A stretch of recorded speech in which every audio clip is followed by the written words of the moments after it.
Leviticus chapter 25. And the Lord spake unto Moses in Mount Sinai, saying, Speak unto the children of Israel, and say unto them, When ye come into the land which I give you, then shall the land keep a Sabbath unto the Lord. 6 years thou shalt sow thy field, and 6 years thou shalt prune thy vineyard, and gather in the fruit thereof. But in the 7th year shall be a Sabbath of rest unto the land, a Sabbath for the Lord. Thou shalt neither sow thy field, nor prune thy vineyard.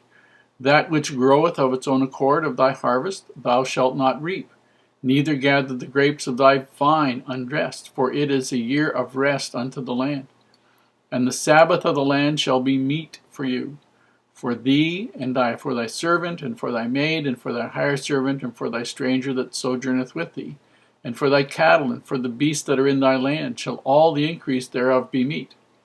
And thou shalt number 7 Sabbaths of years unto thee, 7 times 7 years.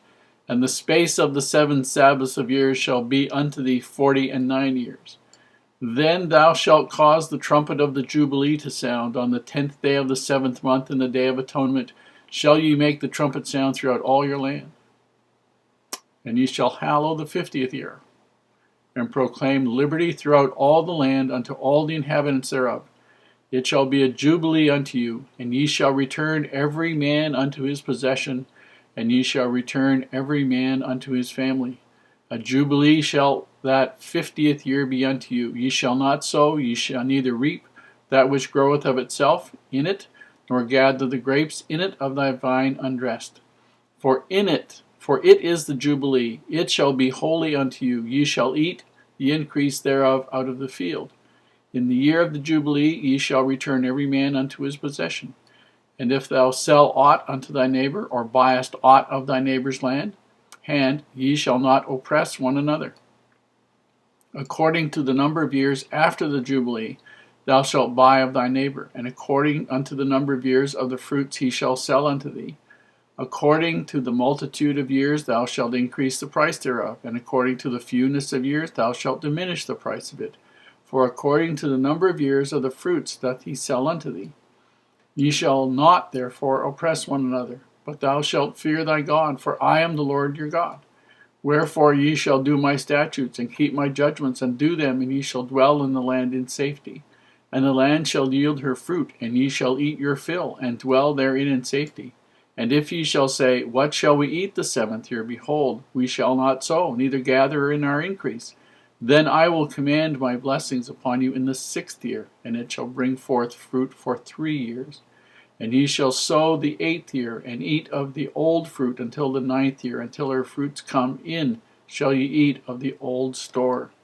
The land shall not be sold forever, for the land is mine, for ye are strangers and sojourners with me. And in all the land of your possession ye shall grant a redemption for the land. If thy brother be waxen poor, and has sold away some of his possession, and if any of his kin come to redeem it, then shall he redeem that which his brother sold. And if the man have none to redeem it of him, and himself be able to redeem it, then let him count the years of the sale thereof, and restore the overplus unto the man to whom he sold it, that he may return unto his possession. But if he be not able to restore it to him, then that which is sold shall remain in the hand of him that bought it until the year of Jubilee. And in the Jubilee it shall go out, and he shall return unto his possession.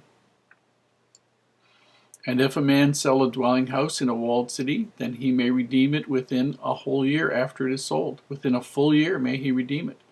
And if it be not redeemed within the space of a full year, then the house that is in the walled city shall be established forever to him that bought it throughout his generations.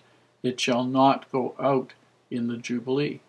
But the houses of the villages, which have no wall round about them, shall be counted as the fields of the country. They may be redeemed, and they shall go out in the Jubilee. Notwithstanding the cities of the Levites and the houses of the cities of their possessions, may the Levites redeem at any time. And if a man purchase of the Levites, and the house that was sold, and the city of his possession, shall go out in the year of Jubilee. For the houses of the city of the Levites are their possession among the children of Israel. But the field of the suburbs of their cities may not be sold, for it is their perpetual possession. And if thy brother be waxen poor, and fallen in decay with thee, then thou shalt relieve him, yea, though he be a stranger or a sojourner, that he may live with thee.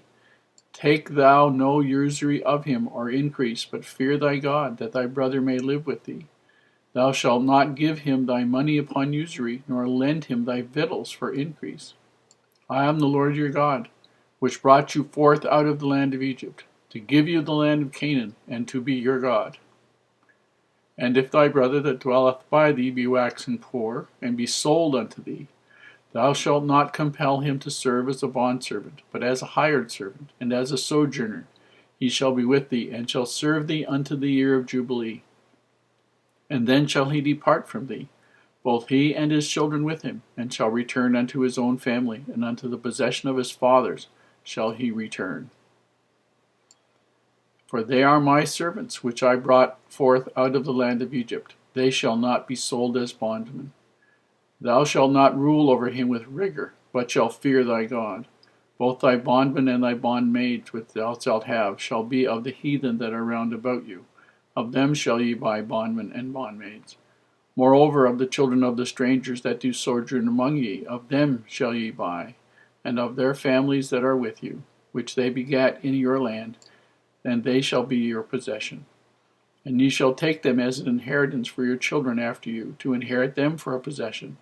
They shall be your bondmen forever, but over your brethren, the children of Israel. Ye shall not rule one over another with rigor. And if a sojourner or stranger wax rich by thee, and thy brother that dwelleth by him wax poor, and sell himself unto the stranger or sojourner by thee, or to the stock of the stranger's family, after that he is sold, he may be redeemed again. One of his brethren may redeem him. Either his uncle or his uncle's son may redeem him, or any that is nigh kin unto him of his family may redeem him, or if he be able, he may redeem himself. And he shall reckon with him that bought him from the year that he was sold to him unto the year of Jubilee. And the price of his sale shall be according to the number of years, according to the time of an hired servant shall it be with him.